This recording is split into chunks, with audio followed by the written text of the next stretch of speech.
السلام علیکم، میں ہوں آپ کا معلم امیر تیمور۔ ڈیئر اسٹوڈنٹس، میں آپ کو خوش آمدید کہتا ہوں اسلامیات کی کلاس دوم میں۔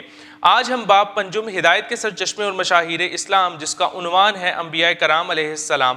اس سے پہلے ویڈیو لیکچر میں ہم نے اس سبق کو تفصیلاً پڑھا تھا، جن میں ہم نے حضرت آدم علیہ السلام، حضرت نوح علیہ السلام، حضرت ابراہیم علیہ السلام اور حضرت داؤد علیہ السلام کی زندگی کے بارے میں تفصیلاً پڑھا تھا۔ آج ہم اس سبق کی مشق کو تفصیلاً حل کریں گے۔ مشق حل کرنے کے لیے آپ سب اپنی کتاب کھولیے۔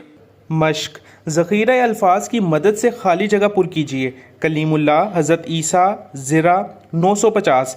حضرت داؤد علیہ السلام نے جنگی لباس خالی جگہ بنائی تھی۔ درست جواب زرہ۔ حضرت موسیٰ علیہ السلام کا لقب خالی جگہ ہے۔ درست جواب کلیم اللہ۔ حضرت نوح علیہ السلام نے خالی جگہ سال تک لوگوں کو اللہ تعالیٰ کے راستے کی طرف بلایا۔ درست جواب 950۔ خالی جگہ علیہ السلام کی دعا سے بیماروں کو شفا ملتی تھی۔ حضرت عیسیٰ علیہ السلام۔ درج ذیل سوالات کے جواب لکھیے۔ کس نبی کو تمام انسانوں کا باپ کہا جاتا ہے؟ حضرت آدم علیہ السلام کو تمام انسانوں کا باپ کہا جاتا ہے۔ زبور مقدس کس نبی پر نازل ہوئی؟ حضرت داؤد علیہ السلام پر نازل ہوئی۔ سب سے آخر میں کون سے نبی تشریف لائے؟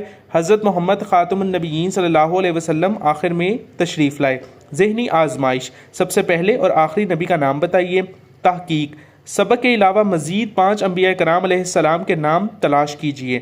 سرگرمیاں برائے طلبہ: جن انبیاء کرام علیہ السلام کے اسماء گرامی قرآن مجید میں بیان ہوئے ہیں، ان میں سے 6 کے نام استاد محترم کی مدد سے کاپی میں لکھیے۔ حضرت آدم علیہ السلام کی دعا کو زبانی یاد کیجیے۔ رہنمائے اساتذہ: طلبہ کو سبق میں موجود انبیاء کرام علیہ السلام کا تعارف تفصیل سے کرائیے، نیز ان انبیاء کرام علیہ السلام کی زندگی کا کوئی واقعہ بتائیے۔ طلبہ کو انبیاء کرام علیہ السلام کے ادب و احترام کے بارے میں بتائیے۔ ڈیئر اسٹوڈنٹس، آج ہم نے اس سبق کی مشق کو بہت آسانی کے ساتھ حل کیا ہے۔ میں امید کرتا ہوں کہ اب آپ بآسانی اس مشق کی پریکٹس کر سکیں گے۔ پریکٹس کرنے سے نہ صرف یہ مشق آپ کے لیے آسان ہو جائے گی، بلکہ آپ جب امتحانات دیں گے تو آپ آنسرز ایزیلی دے سکیں گے، چاہے وہ سوال جواب ہوں، فلنگ دا بلینکس ہوں یا ملٹیپل چوائس کوسچنز ہوں۔ تو ملتے ہیں ایک نئی ویڈیو میں ایک نئے سبق کے ساتھ۔ تب تک اپنا بہت سا خیال رکھیں۔ اللہ حافظ۔